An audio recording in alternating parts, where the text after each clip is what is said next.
right, so good morning, everybody. Good morning. Welcome. Hopefully you're not too chilly here outside. Got a little cooler weather today than normal, but I think once the sun once the clouds break, the sun comes out, it'll be comfortable. But we really appreciate everyone being here this morning. Can you all hear me?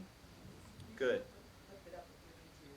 For those of you who don't know, I'm County Supervisor Nate Miley, represent District 4, and we wanted to hold this event this morning to acknowledge the locations, the sites that have been serving as take-back locations, drop-off locations for safe medication disposal for quite a while. And we wanted to kind of give folks an update on where things are, and then we're also going to give you a sense of, we had an assessment done of some of the drugs that have been dropped off, so we wanted to kind of give you a sense of that as well. But before I get too far into talking about stuff, let me have Chris Graham speak.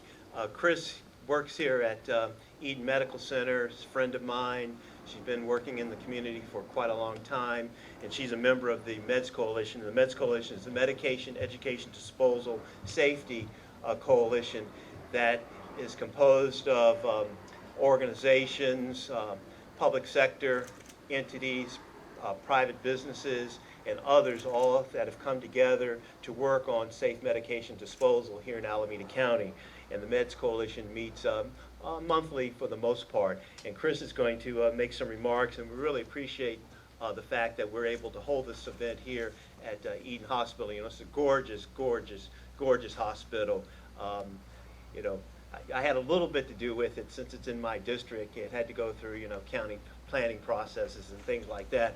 But the county, we had nothing to do in terms of the actual monetary expense associated with building this seismically gorgeous hospital here in Castro Valley, and we're extremely proud of Eden and Sutter and the work that they're doing to serve the community, not just here in Castro Valley, but Central County, South County, etc. And this is one of our trauma centers for the county as well, Eden Hospital. So let me bring Chris on up here. She's going to make some remarks, and then I'll come back and do some acknowledgments, and we'll keep moving along. So Chris Graham, she's with Eden Medical Center, and we're really pleased to have her here. Good morning. Thank you for coming. I really wasn't planning to speak this morning, so I'm surprised to see all of you in front of me right now. But thank you very much for coming. I think it's a nice chance for you all to see the new hospital. We do host a bin here at the hospital. It's actually one of the most utilized bins in Alameda County. We've been collecting approximately 200 pounds of used and expired medications a month. So, and that we're seeing a trend where it seems to be growing. We have the bin, the disposal company comes every 2 weeks, and we're looking at increasing the pickup just because the usage, the utilization of that bin we're seeing a trend towards that increasing. So thank you for using the bin. Thank you for being here today. And next I would like to introduce Kelly. Oh, wait a minute, Chris. Don't introduce Kelly yet. Oh, okay. Well, thank you for being here. And I guess we'll take questions at the end. Yeah. And I'll let Chris, if you want to introduce Kelly, I'll let you introduce her in a second. Let me just acknowledge a few folks first. We didn't rehearse, so bear with us, okay. What I'd like to do is acknowledge a few either elected officials or their representatives that are here with us this morning. And, Alameda County, we enacted our ordinance in 2012. Right, Kamika? Okay. July 24th. Oh, thanks. Things just run together after a while. So it was July 24th of 2012. And so this is 2014, so that was 2 years ago. And since we enacted our ordinance, the state of King County in Washington enacted an ordinance as well. And so we're the two counties that have enacted ordinances throughout the country, but Alameda County was the first. And it is being litigated, and it has gone to the district court, federal district court, and we won that round, and it's gone to the appeals court, and the three-judge federal appeals court. is presently reviewing it, but we'll hear more about that from Kathleen with our county council shortly. But in order to enact the ordinance, we needed the support of not just the broad-based community, but other elected officials, and we've tried to get things going in Sacramento as well. But right now we have here Andrea. Is it Andrea? Andre. Andre, how do you pronounce your last name, Andre? Okay, say that again. Okay, so Andre Makapinlak. He's with Assembly Member Bob Wachowski, who represents the 25th district, right? Yeah, and Bob's a good friend, and Bob's running to be our state senator, right? That's right. Bob's a good guy. So, guys, want to support somebody, support Bob Wachowski. I'm not ashamed to say that. The next person, I don't see the undersheriff here. Is he here? Undersheriff Richard Lucia. Okay, but we have a representative from the Sheriff's Department, Sergeant Bret Scheuller, who's worked, I mean, extremely, he's in charge of the cop shop and has worked very closely with us on this and many other projects as well. And I think the sergeant will be coming up a little bit later too to talk. We also have Josh Thurman here from Supervisor Scott Haggerty's office, and obviously nothing gets done without the support of my colleagues on the Board of Supervisors, so I appreciate Josh being here to represent Scott.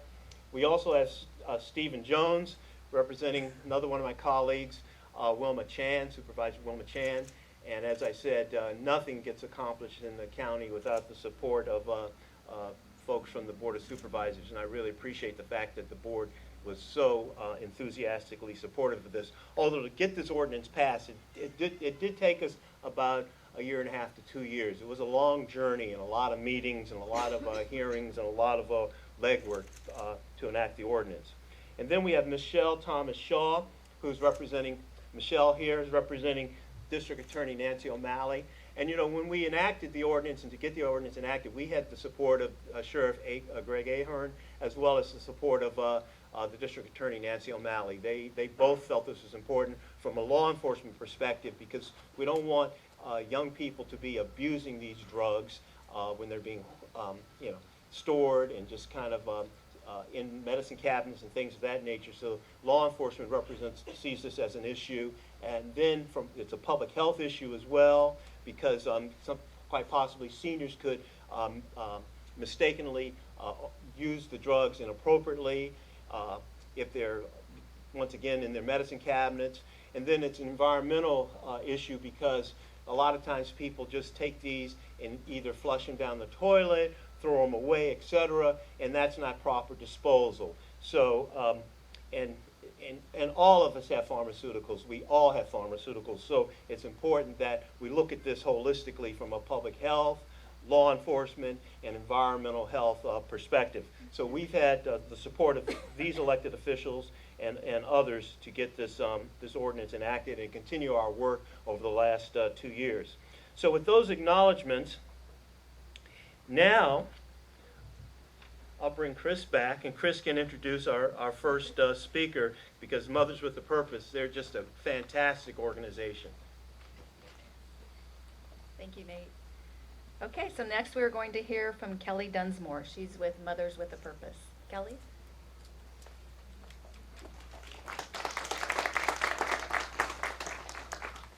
Good morning, everyone. Can I raise this? Is this... Yeah. Or you can take it out. Okay. Maybe I'll do that. Sorry about that. My name is Kelly Densmore, and I'm co-founder of Mothers with a Purpose. And I'd like to thank Nate Miley and the Meds Coalition for having us here today. I am just a typical suburban house mother. I have 4 children ranging from the ages of 26 to 13, and yes, one started college and kindergarten on the same day. My second son is my son who battles with the disease of addiction. One late Sunday night, we got a phone call 4 years ago, and it's told us that my son was abusing OxyContin. I didn't even know what OxyContin was. I ran down to my computer, I started Googling it, I didn't know how to spell it. Finally popped up, and it told me it was an opiate.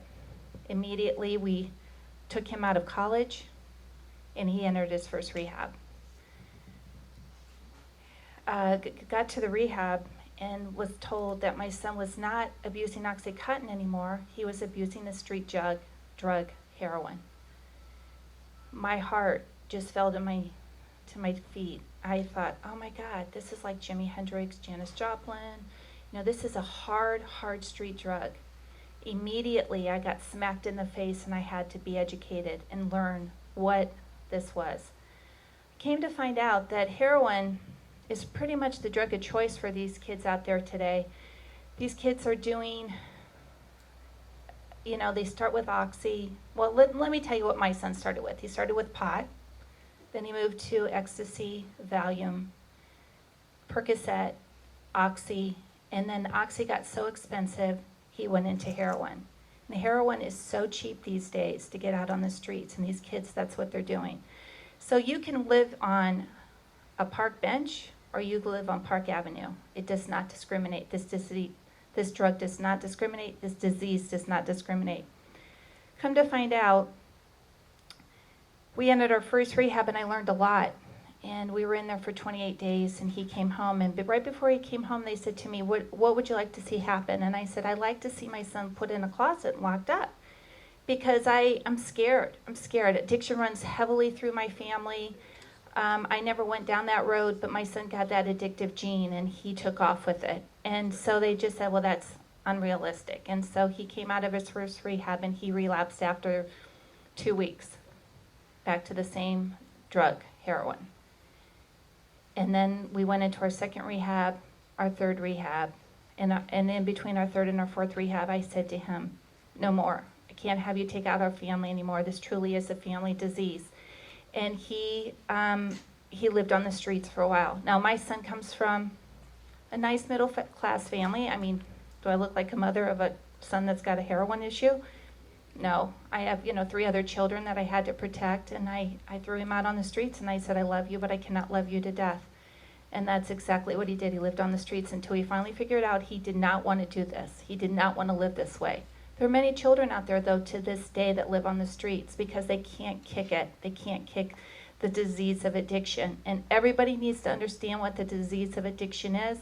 It's something that is a disease. It's like cancer. It's like diabetes. It can just keep coming back. I mean, we've seen several celebrities pass away recently of this, and it's just very, very sad.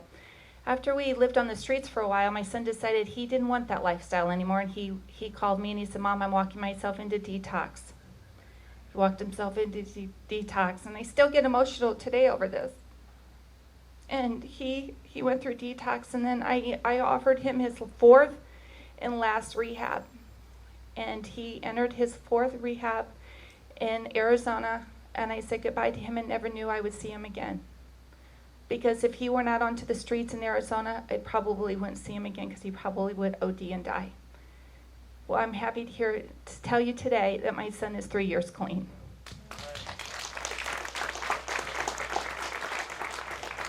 Every 19 minutes, someone ODs in this country. Every day, 2,500 kids touch prescription drugs for the first time. 60% of the teens who have abused prescription drugs does it before the age of 15. We're now seeing it in our elementary schools. This is really, really sad. This is why Mothers with a Purpose got started, because I wanted to take this horrible situation along with another mom, and we wanted to bring it out into the light. We wanted everyone to know what it was about. And I get up in front of people all the time and tell the story about our family. I'm not embarrassed. I'm not embarrassed of my son. I'm here to teach everybody what the disease of addiction is. 45% of those kids that start using before the age of 15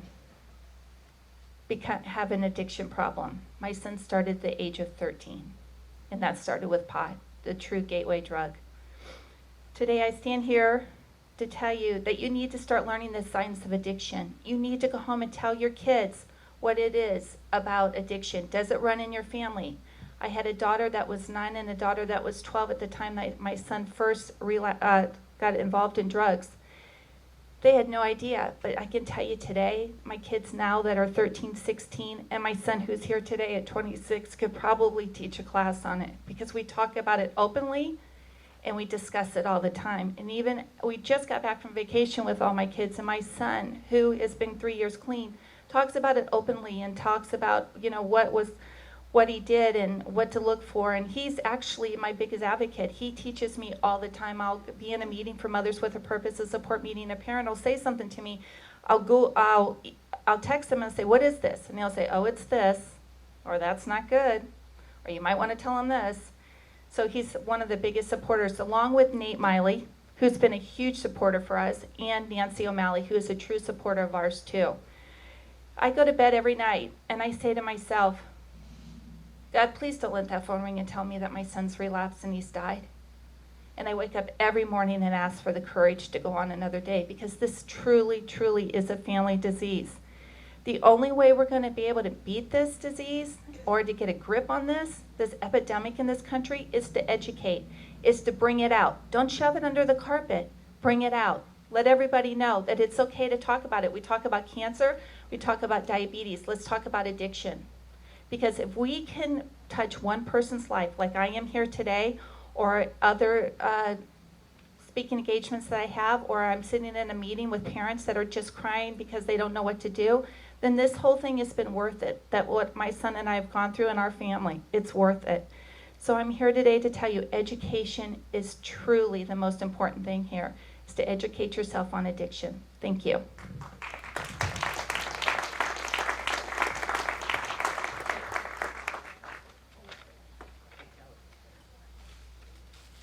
So we have some flowers, roses here for Kelly, Mothers with a Purpose. Like I said, they're a great organization. I attended a forum they put on a number of months ago, the lost years, right? Yes, and they had a mother-daughter team that spoke. The daughter's an adult, and she just told her story of addiction, and the mother talked about how it affected the family. It was just really, really powerful. So if you get a sense of Kelly's story, you can get a sense of that bigger story too. So they do a great job, and I know my office has been working with them, trying to establish some locations, drop-off locations in the Tri-Valley.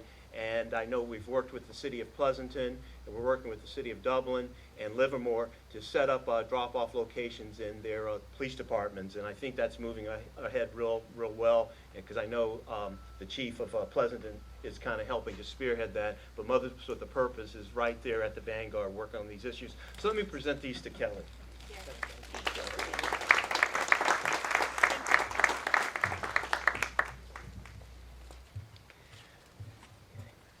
Now, you know, the Meds Coalition, over the years, we've held some forums. Our last forum, our conference was in the fall of 2013. We held a conference in 2012 as well. So we've constantly trying to do things. So we haven't had anything like this before, nor have we had anything public in quite a while. So we wanted to do this both to kind of talk about where things are. So now the next speaker is Dr. Joel Kreisberg, and Joel's going to come on up. And Joel, he's been working with us on this from day one with the Teleosis Institute, or is it just Teleosis? Just Teleosis. And they're like a subject matter expert that we rely on to help us in this area. And Joel, at this point in time, Teleosis has been doing an assessment. So Joel's going to come up and kind of talk a little bit about the assessment they've been doing to look at the drugs that have been at the various take-back locations. Joel. So I'm happy, I guess I should pick this up because you can hear me. I'm happy to release the assessment finally today. And so you have the executive summary, so I'm not going to read you the executive summary, and I would encourage you to go to the website, or my website, teleosis.org, but it's on a number of websites, the full report. It's a bit long, so that's why we gave out the executive summary. But there's some useful data here that I like to share because it really is going to affect the way policy is going to move forward from here. So this is going to be a little data heavy. In 2009, when we started in Alameda County to pay attention to this, there were 10 sites, and that reported bringing back 400, let me get the right number here, 449 pounds is all we collected that largely it was because it was mostly unreported. In 2013, which is we just recently collected, there were 13,919 pounds of pharmaceuticals collected. That's almost 7 tons. There are 31 sites running in the county at this particular stage of the game, run by 11 different agencies. So you're going to hear a lot of the sites named in a little while. You may not hear all the agencies. So it is useful to recognize that actually 2 agencies, East Bay Mud and also Union Sanitary, have been quite at the lead at operating these sites and making this happen. There actually are 6 different companies picking up this waste, which one of the points I'm going to make in my conclusion is a bit too many. It would be a lot easier if we could get a single agency doing this and a single company doing this, but we'll get to that point. So those 7 tons cost us $27,000 to dispose of the meds. Some people, that sounds like a lot, but that actually is not all that much. That's $2 a pound roughly, which is down from $2.50 a pound. And if we didn't have less agencies and less organizations picking it up, we probably could get that number to go down. So the more we collect, the cheaper it should get per pound to pick it up. So that's just a little bit of data, about collection results, so to speak. If you want more details, please see the report. We also tried to look at who is bringing the meds back. That is the question. That's actually, at this point, there's no research anywhere in the U.S. on who brings it back. And so we did our best to collect that, and so here's a little bit of data there. Only 20% of the folks bringing the meds back are between the age of 26 and 40. 40% are between 41 and 65, and 40% are over 65. So that means the older that you get, about twice as many people are bringing it back. That does, to some extent, reflect the fact that the older you get, the more drugs you take. That is a fact, actually. I won't start statistics on that at this point. We're very pleased to see that there's a pretty even spread on socioeconomic demographics. So actually 28% of the people bringing the meds back had an annual income of under $30,000. So it does not, and that's also true that the same percentage had made over $105,000. So both at the low socioeconomic income and high, that was the most number of people bringing it back. So it was good to know that the program is not exclusive at one end of the socioeconomic demographics or the other. An interesting finding is about half the people bringing the meds back bring the meds back for just themselves, and the other half are bringing back for more than one person. This is one of the great mysteries of calculating what's coming back, is who are you bringing the meds back for? Just you, or for 4 people, or for 10 people? And the answer is a wide variety of information, and the same thing when we look at households. Only 25% live in single households, and the rest 75 live in either 2-person, 3-person, 4-person, 5-person households. A useful statistic that we did discover is 23% of all the meds brought back were for a deceased person. Okay, and that actually supports the notion that if we wanted to do education, that would be a good area to do education. And I will say the Bay Area Pollution Prevention Group does have a program that does target educating hospice nurses to educate them on how to educate hospice, people who are in hospice on what to do with their meds. So that's a useful piece of information. So that's a lot of data and statistics. Please read the report and the executive summary to get more data. There were some key recommendations that Teleosis is making from this report, and I want to just share with you a couple of those. One of them is that it would really be great if we had one centralized agency running this whole program. And the good news is because of the ordinance, it appears that there will likely be the Pharmaceutical Product Stewardship Workgroup is currently discussing and in process of complying with the regulations on running this program. And we're very excited to that, because if one organization ran the program versus 11, kind of makes sense. It would be more cost effective, it would be easier to actually run the program, and it would be likely they would only hire one contractor to pick up all this waste, which may make some other companies a bit unhappy. But once again, in terms of cost, it would make sense for one organization to do it and one company to pick it up. Another thing we found is only 51% of the county lives within close proximity of a take-back site. That sounds good. It just means, though, that 49% do not live in a take-back site. Actually, you heard Supervisor Miley mention Tri-Valley. Tri-Valley lives 15 miles away from this site. That's the closest site to Tri-Valley. And if anybody's ever been in traffic on 580, they know that's a long way to go. And we won't even mention the carbon footprint of that. So that would be useful to get the other 49% of the county to have access to these take-back sites. And the last piece of information that's very useful is we found that the most successful sites were in the hospital systems, Eden Hospital and Washington Hospital, which you're going to hear again, and of course the Alameda County Sheriff's Station, where we took the most back, which is roughly 1,100 pounds is what we call a good site. The average is 449 pounds per site, so 1,100 is almost twice the size, more than twice, double. So it would make sense to me if I were trying to run a program around the county to get the hospitals, the emergency departments, to have one of these things there. All you really need to do is real estate, because what's being collected is not paid for by the hospital, and actually the bin itself is not being paid for by the hospital. That all is paid for through the system. So it's just a little tiny piece of real estate, and so that is my recommendation. So in order to do that, it would be really great to educate a variety of health professionals. So I appreciate coming on after Mothers with a Purpose, because they're talking about educating everyone, and I'm interested in educating the hospital and the healthcare system. So if we educate pharmacists, physicians, nurse practitioners, hospice nurses, and hospital executives, we will have a much more effective program, because that's where we will actually be able to get the sites up that we need to cover the county. And it's very clear that if you put a bin up, as you heard Chris Graham mention, people will use it. So thank you for listening to my data, and if you want to read some more, please read the handout and go to online and grab it. Okay, thanks.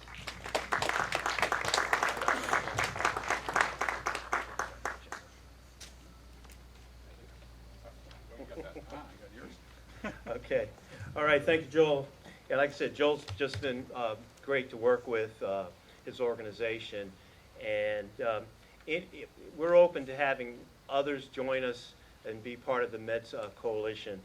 We're not exclusive, we're inclusive. So if you or your organization wants to become a member of the Meds Coalition and participate in our monthly meetings, please let my office know, because we Paul right there, because we'd love to have your support working with us. Sheriff Ahern is here today, and I know we'll be bringing the Sheriff's Department up soon. The Sheriff back there. Appreciate having the Sheriff here, some of his command staff. So the next person I'm going to bring up, it's not Donna Zeigler. Donna Zeigler, who is the county counsel, couldn't be with us this morning because she was, along with a few others, were ordered to go to the Ninth Circuit Court of Appeals and talk to the judge, not about our lawsuit, but about another one. So, if the federal judges order you to come and talk with him, I think you better go do that. So that's where she is this morning. But one of her attorneys that's been working with us on this for quite a while is here to kind of give us an update on where we are with the ordinance and the litigation. And keep in mind, we did this because it's good public policy. I mean, before we got into this, and people talked to me about it, and this wasn't my idea, and I've told people before, most of my work comes from talking with citizens and being involved in efforts throughout the community. But, because I just thought, hey, pharmaceuticals, drugs, just put them on the trash can and let the trash people take them away. And people kind of laughed at me and said, well, but people might want those pharmacies, because I'm not interested in, prescription drugs and abusing them. But I guess, obviously there are others who are. So and then also I was told, yeah, you can't flush them down the toilet and put them in the landfill. I said, oh, wow, okay. So to me, it made good public policy, and particularly when people started telling me, well, other countries, they already have this in place, and the pharmaceutical industry works like in countries in Europe, British Columbia, and we had the person who runs the program from British Columbia come and testify before us back in 2012. So it just kind of, to me, it was like a no-brainer at that point. If it's not good for the environment, it's a law enforcement issue, and it's a public health issue. And then if it's already being done, the pharmaceutical industry is already taking this responsibility on in other countries, and we know it would be basically pennies for them to set up a program that would deal with this product at the end of its life cycle, like we're trying, like we encourage with other products like oil and batteries and things of that nature. It just seemed to me this was good public policy. So let's try to enact this ordinance. So the Board of Supervisors fortunately supported that, and we did. But we were sued, unfortunately. And the thing is, I just think if the pharmaceutical industry would understand that if they're doing it other places, just do it here, not only in this county, but throughout the country. And it's been slow in happening at the state level because it's been opposed. It's been slow in happening nationally because it's been opposed. But the point is, to me, it makes good business sense. It would be a lot of goodwill, good business sense. The industry would basically be seen as being very, very, very, very, very, very extremely responsible. And they're not going to lose any money. Once again, they're not going to lose any money. So we did the ordinance. It's unfortunate we're being sued, but we're fighting that lawsuit, and we've got a lot of support, not just in the county, but nationally in our efforts to try to defend the litigation, which quite possibly might go all the way to the U.S. Supreme Court unless the pharmaceutical industry decides to come to its senses. So let me bring Kathleen on up from the County Counsel's office. She's going to give us a sense of where things are. Kathleen. Hi, I'm Kathleen Pacheco, and as Supervisor Miley said, I work with the County Counsel's office. The lawsuit was passed, to give you some background, in July 2012. A lawsuit was filed by the trade associations, not individual pharmaceutical companies, in December 2012.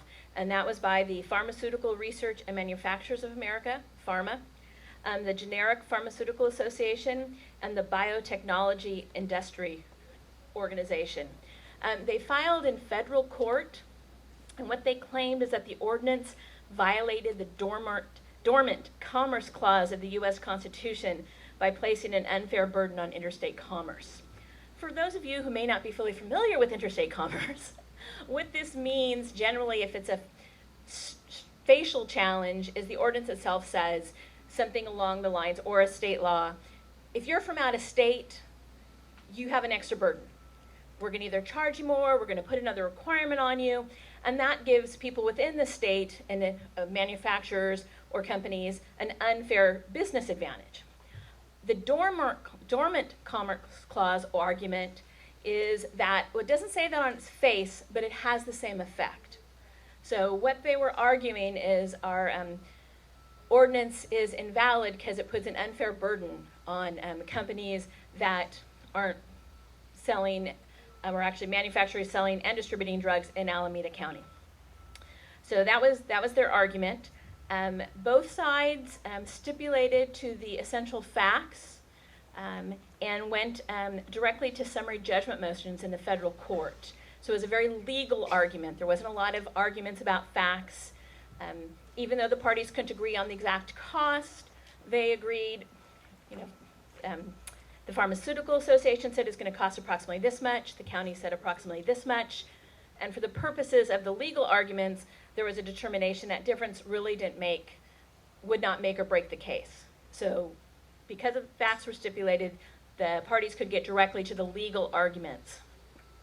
The lower court heard the matter on June 27th. Again, both parties had filed motions for summary judgment.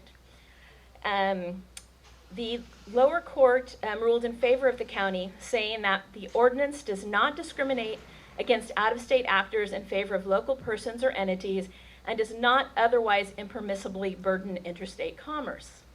They went on to say that the county had adequately shown that the ordinance serves a legitimate public health and safety interest, and that the relatively modest compliance costs producers will incur should they choose to sell their products in the county do not unduly burden interstate commerce. So this decision came out in August 2013, and there's a limited time to appeal. the trade organizations did appeal this ruling to the Ninth Circuit Court of Appeals, a federal court, and a briefing schedule was set up. At the appellate level, you don't have testimony. Everything's kind of based on the records and legal arguments. At the appellate level, you also have the opportunity for third parties to file amicus briefs, which says, this is an important enough interest, we'd like to say something about this too. We want the court to consider what we have to say. So 2 amicus briefs were filed in support of the pharmaceutical trade organizations opposing the ordinance, and they were filed by the Washington Legal Foundation together with the California Healthcare Institute, and one was filed by the Chamber of Commerce of the United States. 3 amicus briefs were filed in support of the county's position and in support of the ordinance, and they were filed by the California State Association of Counties together with the League of California Cities, the Natural Resource Defense Council, and the California Attorney General. Kamala Harris also filed one. Just in July, this matter was heard by a panel of 3 judges, which is how it works on the appellate level. And we got a very good panel of judges that were very interactive, had clearly read the briefs, and had a lot of questions of both parties. Most that were present or listened to the argument, at least most of the people that the county's been talking to, seems to think that the appellate court was inclined to uphold the lower court decision, but we don't know. And until the court actually issues their decision, it could, of course, go either way. There's no specific time period for the Court of Appeals to issue a decision. Generally, they take anywhere from 2 to 4 months, but it can be much longer, a year or more, or it could be shorter. The appellate court, of course, realizes this may get appealed, so I think they want to do a thorough job, which may mean it might take a little bit longer. They also realize there's a lot of people looking at this, so maybe that will prompt them to do it a little bit faster. But until the Court of Appeals determines otherwise, the county does have a valid ordinance and an enforceable ordinance. So the county's moving forward with the implementation. So that is a little summary of the legal challenge and where we are on that.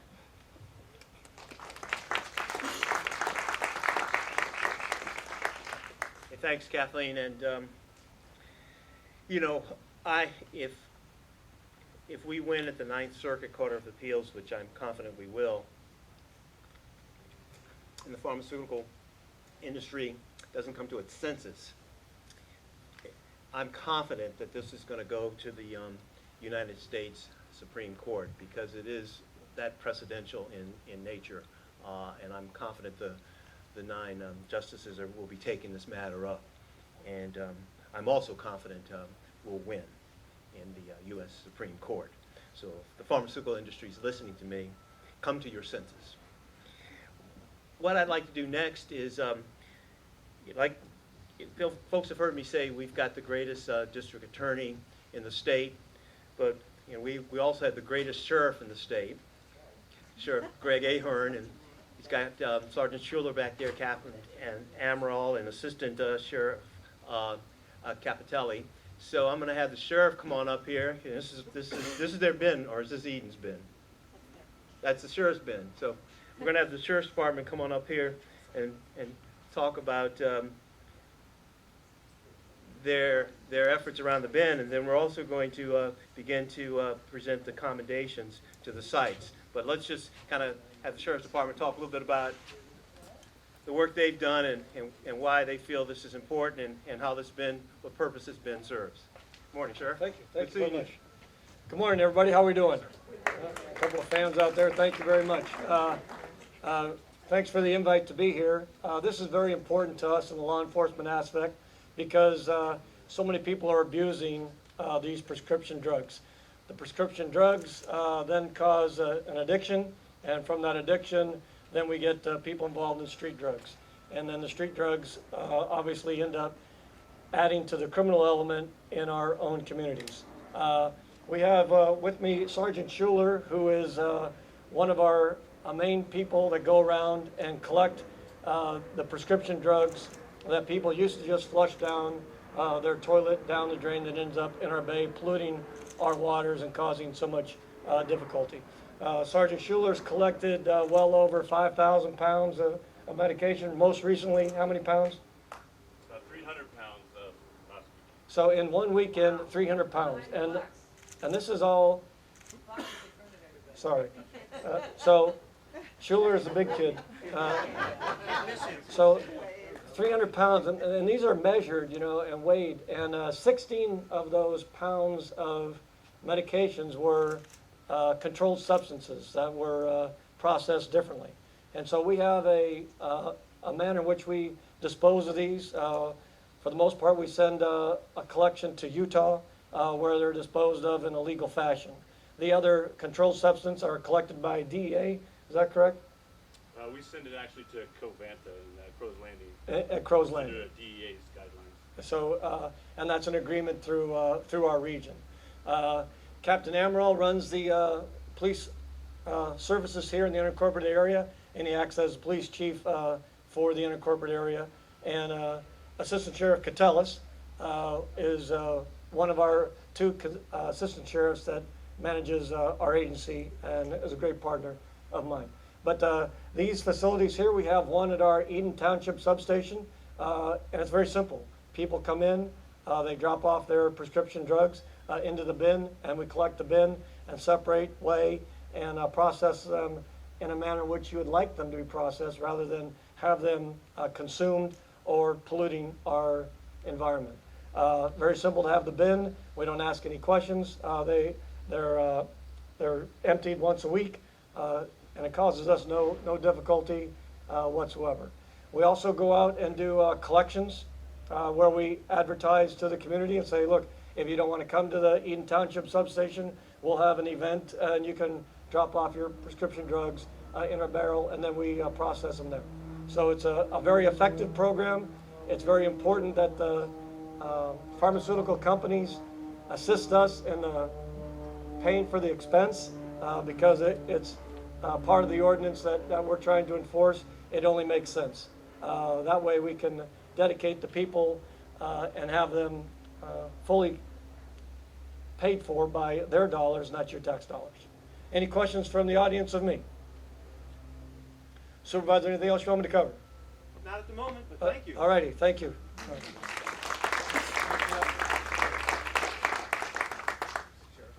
Yeah, the Sheriff's Department's just been very, very, very supportive on this. And like I said, controlled substances have to be collected by law enforcement.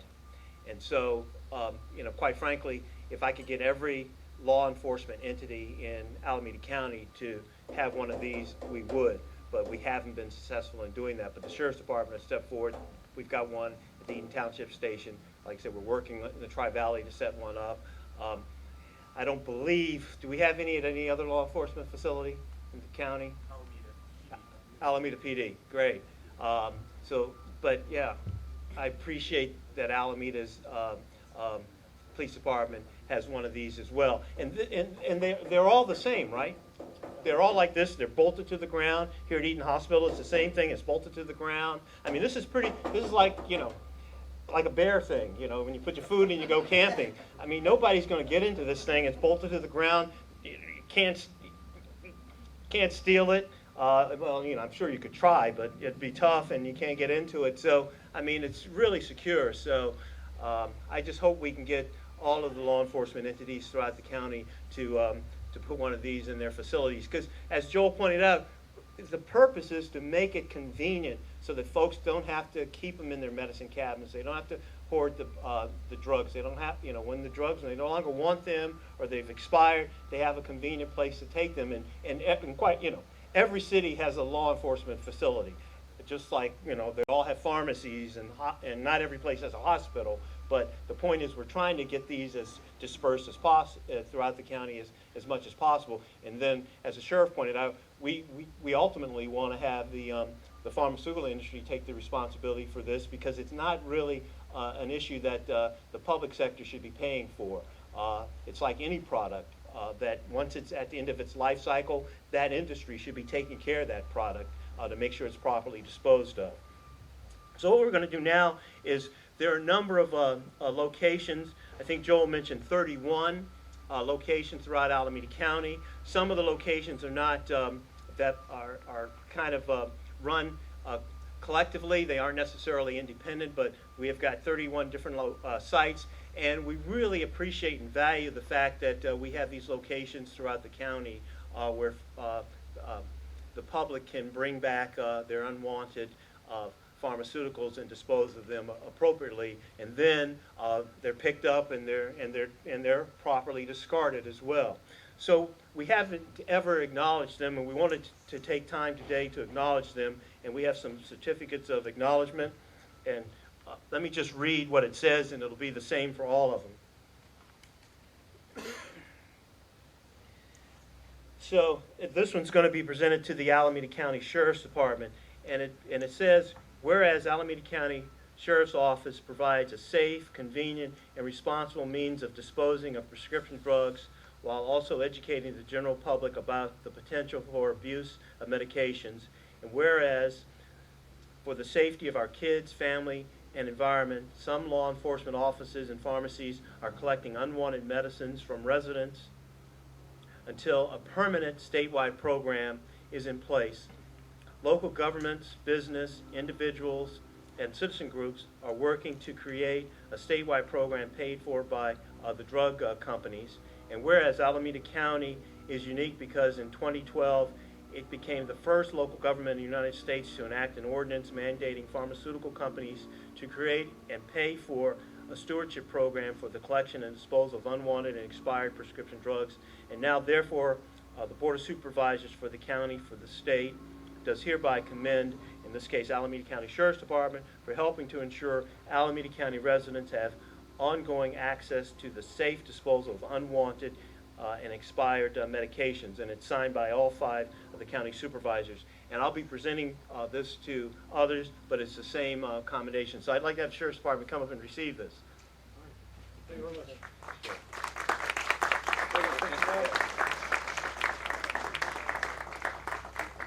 Thank you. Thank you.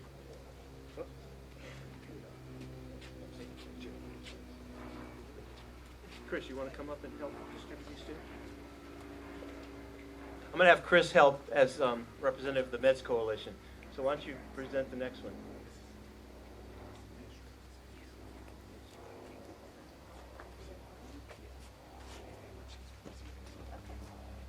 And the next commendation is for Ted's Drugs, and it is Elizabeth from Ted's Drugs. Is she here? Ted's Drugs? From the city, hey, we're just Okay. on behalf. Come on up and get a picture. Thank you. All right, thank you so much. Appreciate it. Get in the middle here. There we go. Chris looking up.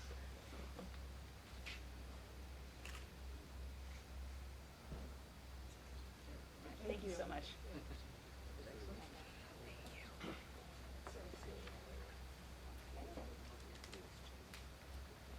The next commendation is for the city of San Leandro, and Liz Jimenez is accepting the commendation.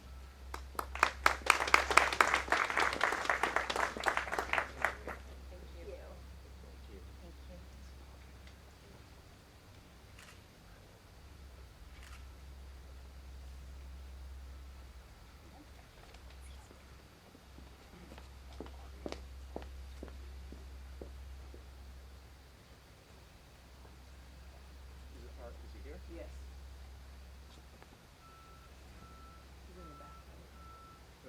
Ariel? Oh, I didn't even see there. Okay. The next one's going to go to the Alameda County Household Hazardous Waste Program Office. Ariel is the county's department head for our Environmental Health Department, and he's going to receive this commendation. In fact, there are four commendations here because they're responsible for 4 locations. And it's our Environmental Health Department that is responsible for oversight of the Safe Medication Disposal Ordinance, and working with hopefully an organization that or organizations that will help come together to produce, as Joel said, a single entity that will be administering a program in Alameda County. Ariel.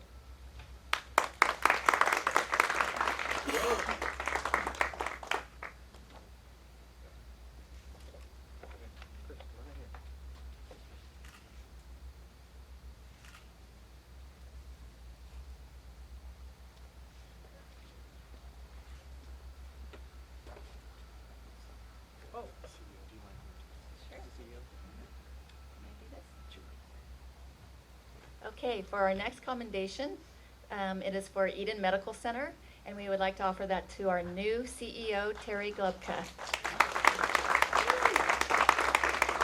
And let me just say, I'm really pleased to have you here. George has been a great CEO. We're happy George is, moving on to retirement, but we're really pleased to have you here, working with us here in the Castro Valley in the Eden area.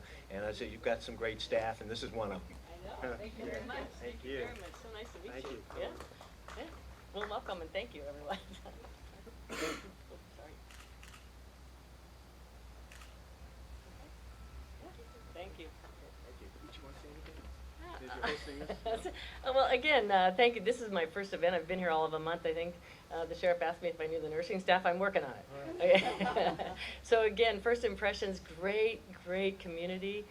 Just really honored to be in charge of this facility. Great team, and I welcome all of you, and I look forward to meeting all of you and working with you. So thank you very much.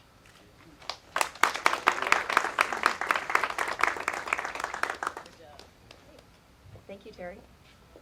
The next commendation is for the Alameda County, actually the Alameda Police Department.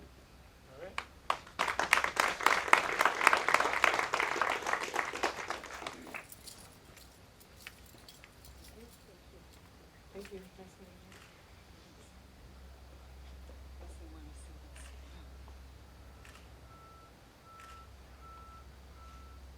you. Thank you.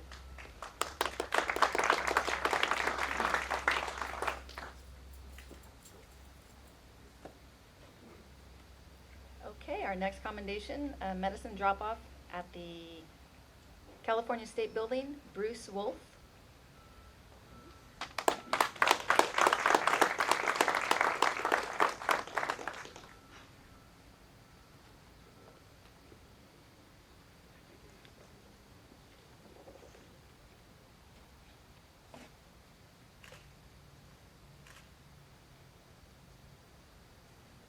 Thank you.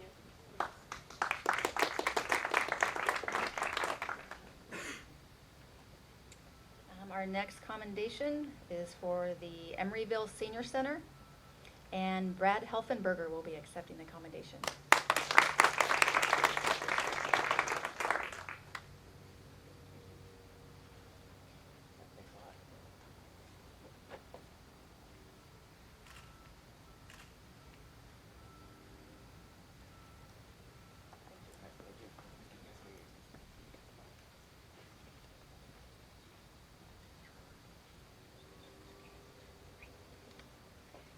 Next commendation is Oakland Fire Station, Dan Gerard.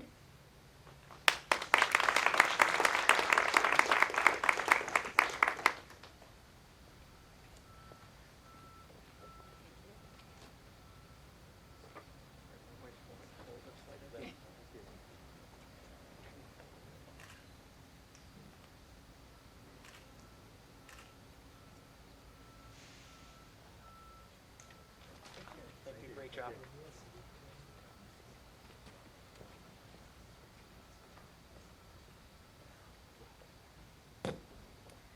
Okay, for the Medical Arts Pharmacy, we have Rodney Smith accepting the commendation.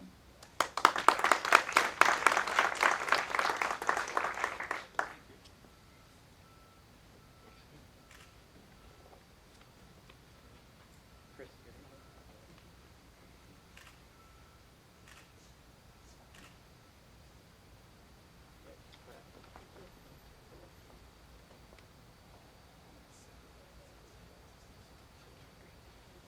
And from Sal's Pharmacy, we have Sal. Sal himself. Is Sal here? Sal Nasar?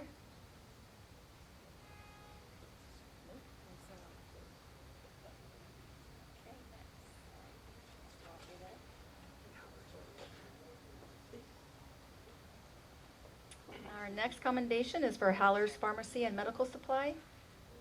Is Aaron Deep here? Aaron Deep Bosray? And that was from Haller's Pharmacy. Okay.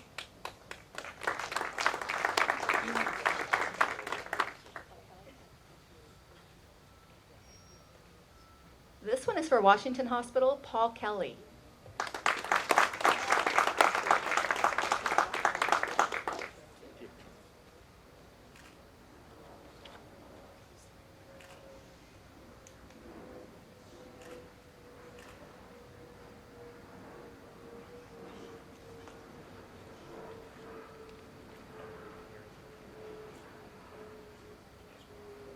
From Albany Senior Center, Mary McKenna. Mary here? Great.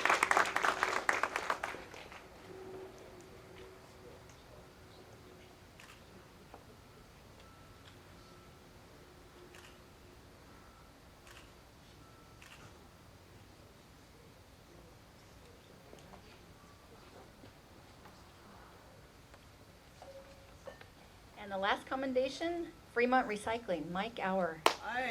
Hi.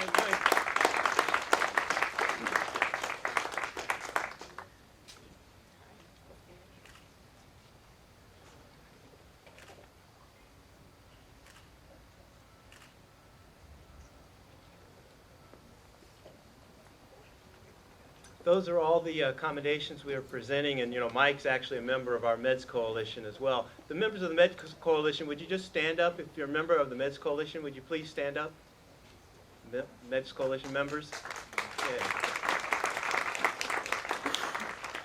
And most of the members that I saw standing have been with the coalition before we were the Meds Coalition. So some of these individuals have been working on this for maybe the last 4 years or so. So we really appreciate your work and your help and your commitment. And the accommodations, hopefully it's our expression of appreciation as a county for the sites that are serving as permanent locations for medication disposal, medication take back. Obviously you're doing a public service, and we very much appreciate it. And if the commendation, if you want to frame it, put it on your wall, if that's meaningful to you, wonderful. If it isn't, just once again recognize and let it be understood that we value the fact that you're taking on this service, and we're very eager to have others to step up as well. So just once again, thank you. It's a small demonstration of our appreciation. So with that, we've come to a conclusion, but let me just thank